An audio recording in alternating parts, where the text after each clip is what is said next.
नमस्कार दोस्तों, मैं जितेंद्र कुमार। मेरे यूट्यूब चैनल स्टडी विद जेके जैन में आप सभी लोगों का स्वागत है। जैसा कि आज हमारे कोचिंग का फर्स्ट डे है और आज हम आप लोगों को इंग्लिश ग्रामर स्टार्ट से बताने जा रहे हैं।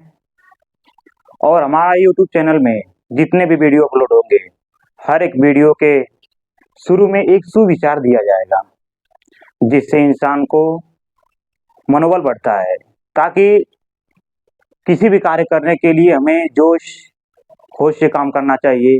और इसीलिए मैं एक सुविचार यहाँ लिखूंगा और जितने भी वीडियो अपलोड होंगे उसमें एक सुविचार लिखा जाएगा, ताकि किसी भी काम को कर रहे हैं जब हम तो पूरा मनोल्लास से करें, ताकि किसी भी चीज को सीखने के लिए जब तक हमारा मनोबल तगड़ा नहीं रहेगा हम किसी चीज को सीख नहीं पाएंगे। इसलिए आज हम यहाँ पे सुविचार के साथ स्टार्ट करते हैं।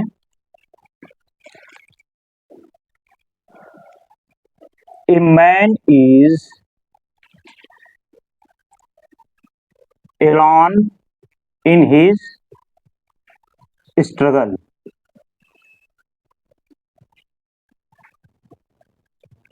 but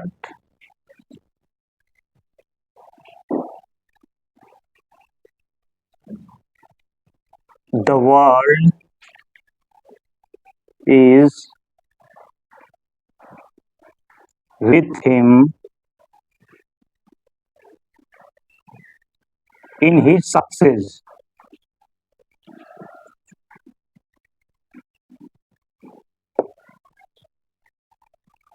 Whenever the world laughed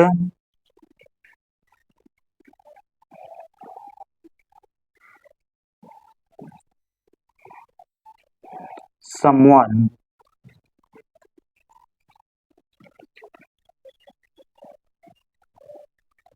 then he created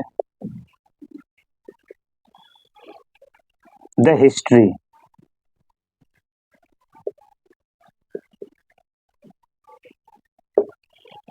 मतलब कि man is alone in his struggle, but the world is with him in his success. Whenever the world laughed at someone, then he created the history. मतलब इसमें बताया जाता है कि एक इंसान जब वह किसी चीज के लिए प्रयास करता है और वो अपनी जब सफलता तक जाता है तो हमेशा अकेला ही रहता है, लेकिन जब वह सफल हो जाता है तो ये संसार भी उसके साथ हो जाता है। जब जब ये संसार किसी भी इंसान पे हंसा है तो याद रखिए कि वही इंसान आगे चल के एक इतिहास रचा है। इसलिए इस सुविचार के साथ मैं आप लोगों को बताऊंगा कि आखिर ग्रामर है क्या।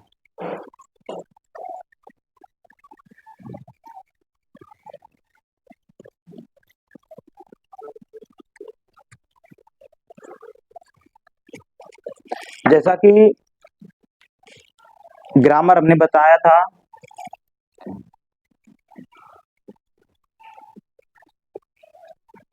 ग्रामर यानी ग्रामर होता क्या है।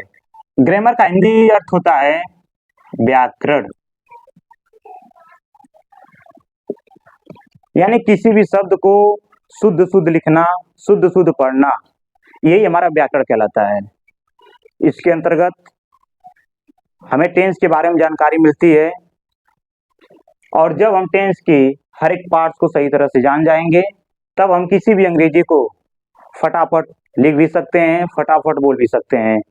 इसलिए मैं बताता हूं, इसमें आता है टेंस। टेंस का अर्थ होता है समय या काल।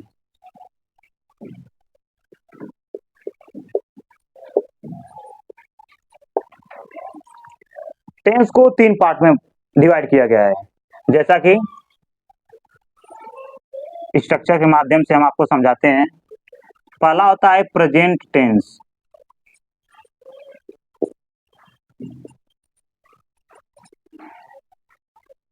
दूसरा होता है पास्ट टेंस,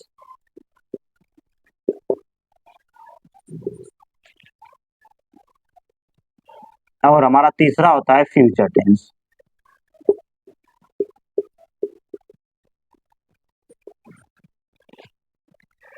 जैसे कि प्रेजेंट टेंस का अर्थ होता है वर्तमान काल।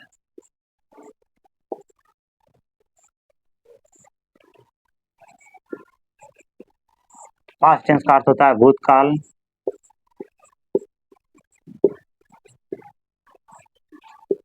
फ्यूचर टेंस का अर्थ होता है भविष्य काल।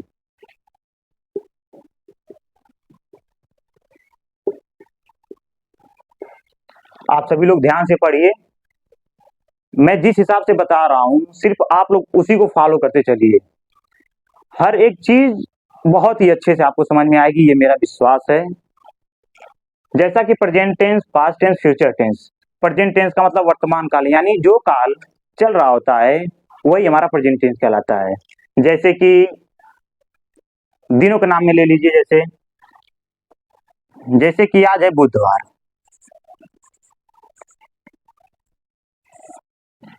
बुधवार है आज, तो ये हमारा प्रेजेंट में है। जैसे कि आज बुधवार है तो आज प्रेजेंट में है, ये हम इसे प्रेजेंट में ही मानेंगे, ठीक है। उसके बाद आता है हमारा भूतकाल, मतलब जो समय बीत गया होता है वो हमारा भूतकाल कहलाता है। जैसे आज बुधवार है यानी कल मंगलवार रहा होगा, तो वो हमारा एक पास्ट टेंस में आता है, ठीक है, तो हमारा पास्ट कहलाएगा। एक भविष्य काल, यानी भविष्य, सब लोग जानते हैं भविष्य मतलब आने वाले चीजों की कामना की जाती है। तो भविष्य काल में मान लीजिए अब कल कौन सा दिन आने वाला है, बृहस्पतिवार, तो जाहिर सी बात है कि वो हमारा भविष्य काल कहलाएगा।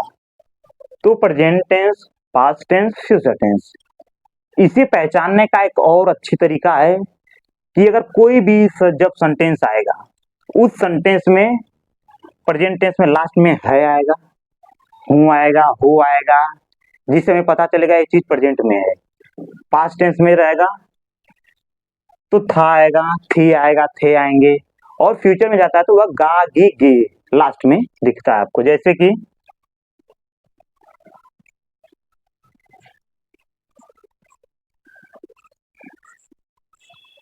यह एक पुस्तक है, लास्ट में आया, तो आप समझ लीजिए कि है, इससे आप समझ जाइए कि ये प्रेजेंट टेंस की बात है। पास्ट टेंस में अगर आ गया, वह एक चोर था, यानी इसमें आपको था दिख गया, इसमें है दिखा, इसमें था दिखा। अब यहाँ आएगा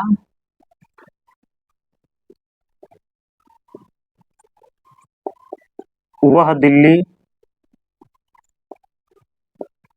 जाएगा, यानी कि यह एक पुस्तक है, इससे पता चल जाता है कि ये प्रेजेंट की ही बात हो रही है कि यह एक है। जैसे कि यह एक पुस्तक है जिसका अंग्रेजी होता है दिस इज अ बुक, तो है की बात आ गई तो आप समझ जाइए कि ये प्रेजेंट की बात है। ये था आ गया यानी पास्ट टेंस, जिसका इंग्लिश हो जाता है ही वाज अ थीफ, और वह दिल्ली जाएगा का अर्थ हो जाएगा कि फ्यूचर की बात बोला जा रहा है। तो आप इसे समझ जाएंगे कि जब वह दिल्ली जाएगा, यानी अब जाएगा कि नहीं जाएगा ये हम नहीं बता सकते, लेकिन हम एक कामना करते हैं कि वह भविष्य में फ्यूचर में जाएगा, तो इसका बन जाएगा ही विल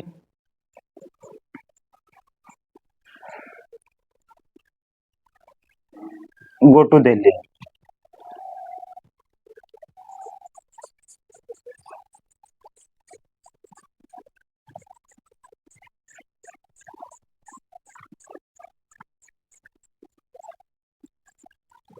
जैसा कि आप लोग समझ चुके होंगे कि क्या प्रेजेंट, पास्ट, फ्यूचर में होता है, और हम आपको बताते हैं कि किसी भी सेंटेंस को आप बनाएंगे कैसे। अब देखिए, हर एक सेंटेंस को बनाने में आपको सब्जेक्ट चाहिए।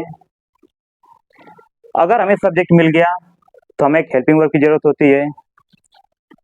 अगर हम किसी वाक्य को बना रहे हैं, देखिए, तो हम कोई भी होगा तो उसमें सब्जेक्ट आएगा। अगर सब्जेक्ट है तो उसका कोई हेल्पिंग वर्ब होगा, हेल्पिंग वर्ब होगा तो कोई मेन वर्ब होगा, उसमें कुछ ऑब्जेक्ट होगा। तो इस हिसाब से हम किसी भी सेंटेंस को बनाने का ट्रिक सीखते हैं कि हम आखिर सबसे पहले यूज क्या करें। तो हम आज बताते हैं आपको कि यूज करेंगे क्या। देखिए आप लोग ध्यान दीजिए अच्छे से, आप लोग इधर। जैसे वह एक चोर था, तो इसमें पहला आता है आपका सब्जेक्ट। आपको मिटा के समझाते हैं ऊपर अच्छे तरीके से।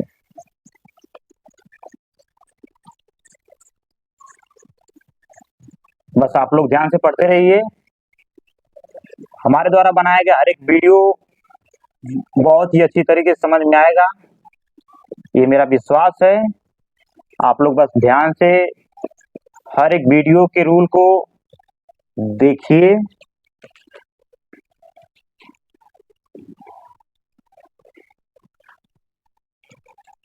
हम कोई एग्जांपल लेते हैं। वह बाजार जाता है, फॉर एग्जाम्पल है, अभी आगे पढ़ा नहीं रहे हैं। आपको समझाते हैं कि सब्जेक्ट क्या होता है, ऑब्जेक्ट क्या होता है, मेन वर्ब क्या होता है और हेल्पिंग वर्ब क्या होती है। सबसे पहले हमारा स्टार्ट होता है सब्जेक्ट, क्योंकि किसी भी सेंटेंस को बनाने के लिए हमें जब तक subject, object, main verb, helping verb नहीं पता होगा तो हम किसी भी सेंटेंस को बना नहीं पाएंगे। इसलिए सब्जेक्ट को हम शॉर्टकट में एस भी लिख देते हैं। दूसरा हमारा होता है ऑब्जेक्ट। ऑब्जेक्ट सब्जेक्ट का अर्थ हो जाता है कर्ता, ऑब्जेक्ट का अर्थ होता है कर्म। उसके बाद एक आता है आपका हेल्पिंग वर्ब।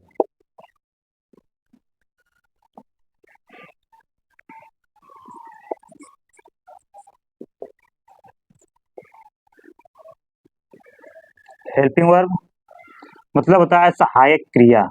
इसको आप शॉर्टकट में भी लिख देंगे।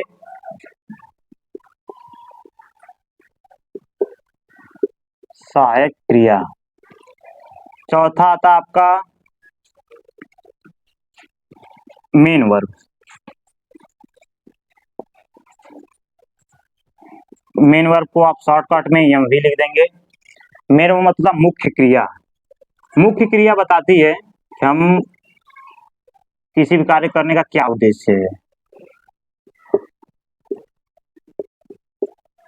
आप लोग इसे एक शेयर करते रहिए अच्छे से अच्छे, क्योंकि यहाँ पे छोटी से छोटी चीज भी बताई जाएगी जो आप लोगों की लाइफ में काम करेगी। तो जैसा कि इसमें आप समझ गए सब्जेक्ट यानी किसी कार्य को करना। जैसे वह बाजार जाता है, वह की जगह हम अगर कोई नाम ले लेते हैं, ठीक है, नाम ले लीजिए जैसे आकाश, यानी आकाश बाजार जाता है। तो बाजार जाने का काम कौन कर रहा है? आकाश। इसलिए हमारा अब सब्जेक्ट क्या हो जाएगा आपका? आकाश। इसमें जैसे कि आकाश बाजार जाता है, आकाश सब्जेक्ट हो गया। आप सब्जेक्ट की पहचान कर लिए कि आखिर सब्जेक्ट क्या होता है। सब्जेक्ट आ गया और सबसे पहले वाक्य में हमें सब्जेक्ट को ही ढूंढना रहता है। तो जब हम किसी भी सेंटेंस में सब्जेक्ट को ढूंढ लिए, उसके बाद हम उसमें जोड़ेंगे कोई भी हेल्पिंग वर्ब। जब हम सब्जेक्ट को ढूंढ लिए उसके बाद हमें हेल्पिंग वर्ब की आवश्यकता होती है। तो हम देखेंगे कि इस टेंस को पहचानने के अनुसार हम हेल्पिंग वर्ब का प्रयोग करते हैं, तो दूसरे नंबर पर हमारा हेल्पिंग वर्ब आता है। तो जैसा वाक्य रहेगा आप वैसा हेल्पिंग वर्ब लगा देंगे। उसके बाद हमें जरूरत होती है मेन वर्ब की। मेन वर्ब का मतलब क्या होता है कि कोई भी सब्जेक्ट है तो वो उसका वर्क क्या है, वो करना क्या चाहता है, वही हमारा मेन वर्ब कहलाता है। जैसे इसका काम क्या है? जाना, तो वह जाना ही हमारा मेन वर्ब हो जाता है। तो हम मेन वर्ब समझ गए। उसके बाद होता है हेल्पिंग वर्ब। हेल्पिंग वर्ब बता दिया हमने कि सब्जेक्ट के अनुसार देखेंगे कि यह कौन सा टेंस है, उस टेंस के अनुसार हम किसी भी हेल्पिंग वर्ब का प्रयोग कर लेंगे। उसके बाद लास्ट आता है हमारा ऑब्जेक्ट। ऑब्जेक्ट होता है हमारा कर्म, यानी कोई भी सब्जेक्ट के द्वारा जो काम किया जाता है वही हमारा कहलाता है ऑब्जेक्ट। तो यानी आकाश का काम क्या है? काम तो है जाना, पर कहाँ जा रहा है आखिर वो? तो आता है लास्ट में बाजार, यानी उसका काम तो है जाना, लेकिन कहाँ जाता है वही हमारा ऑब्जेक्ट कहलाता है। तो ये हो गया हमारा ऑब्जेक्ट यानी बाजार। तो इसलिए कोई भी सेंटेंस अगर रहता है तो हमें इन 4 चीजों का ध्यान में रखकर इस टेंस को बनाया जाता है।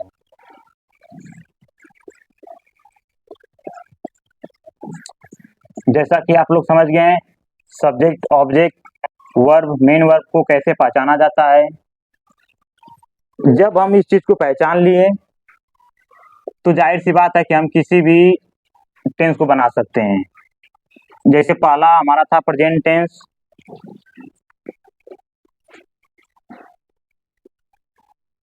प्रेजेंट टेंस, प्रेजेंट टेंस में वाक्य लेते हैं कोई, यह एक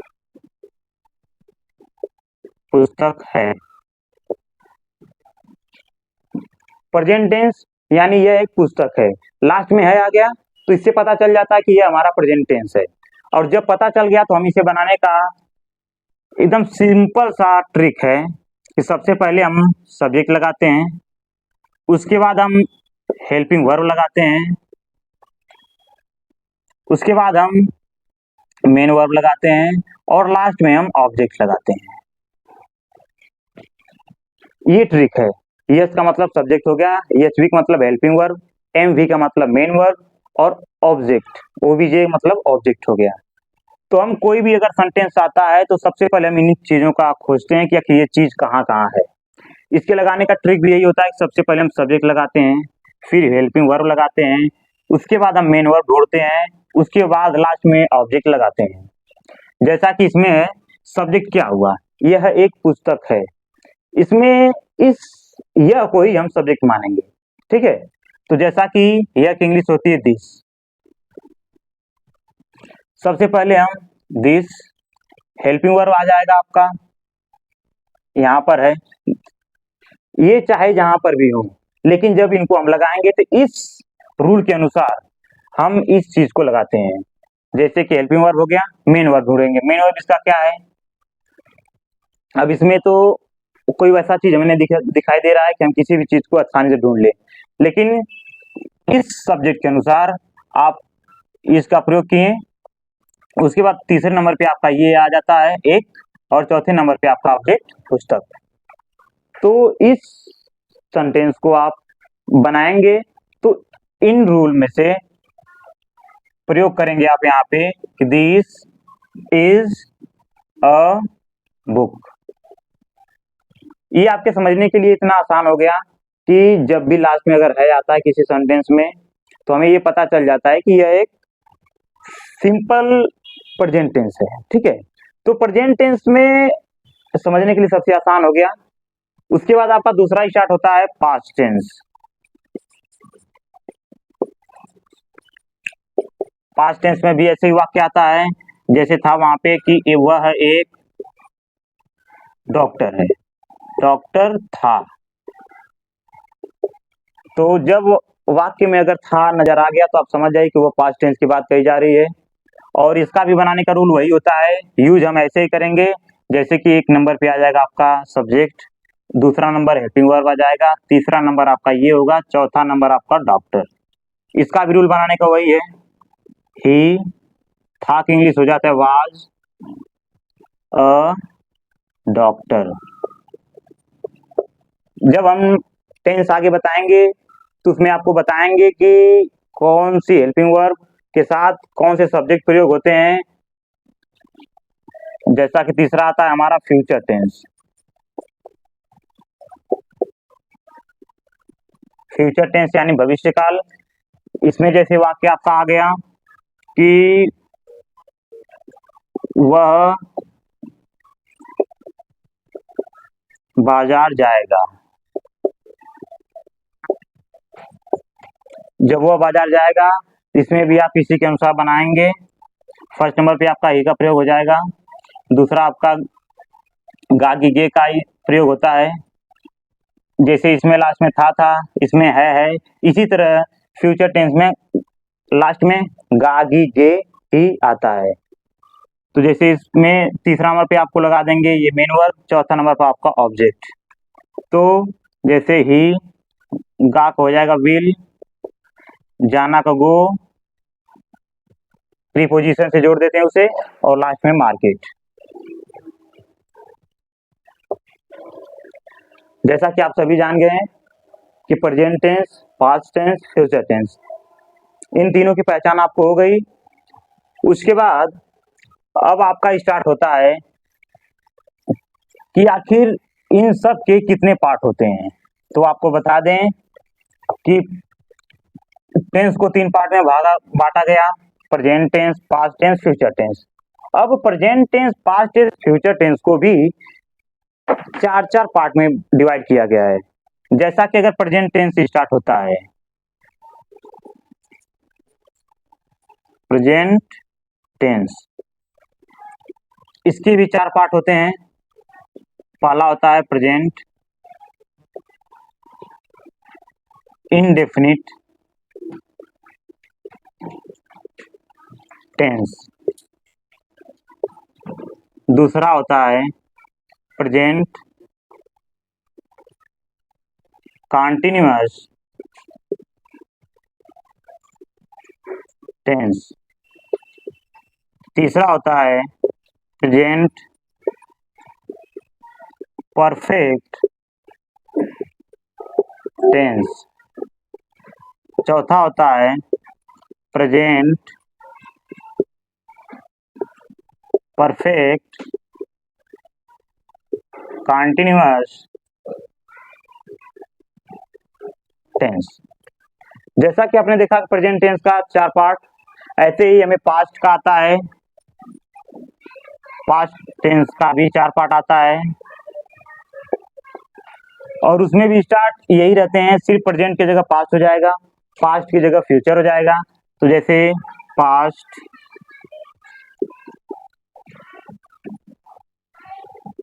इंडेफिनिट टेंस, दूसरा पास्ट कॉन्टिन्यूअस टेंस, तीसरा पास्ट परफेक्ट टेंस, चौथा पास्ट परफेक्ट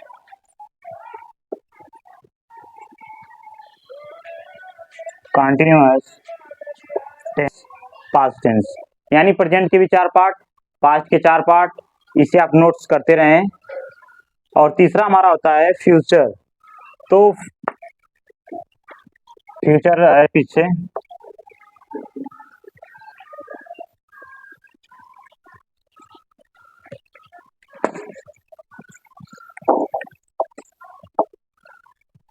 आप वीडियो को रोककर भी हर एक रूल को ध्यानपूर्वक नोट्स करते जाइए। तीसरा होता है हमारा future tense.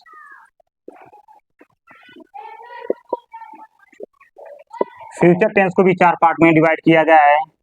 Future indefinite tense, दूसरा फ्यूचर कॉन्टिन्यूअस टेंस,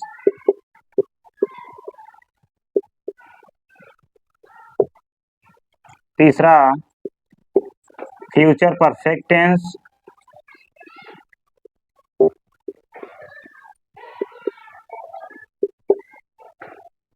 चौथा फ्यूचर परफेक्ट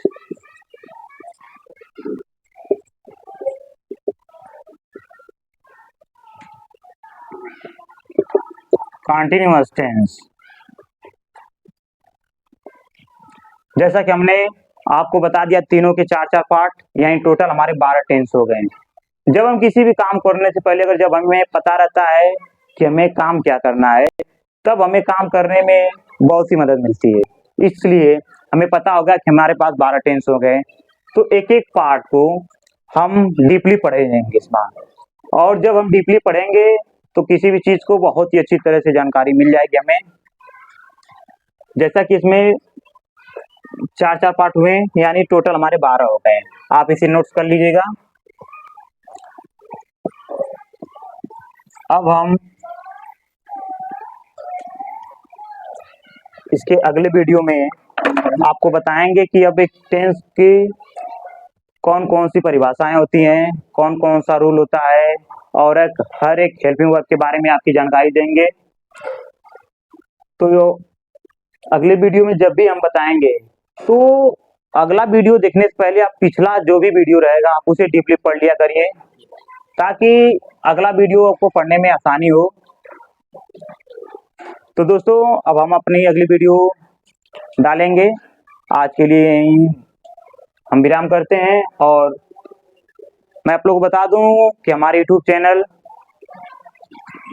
चैनल है आपका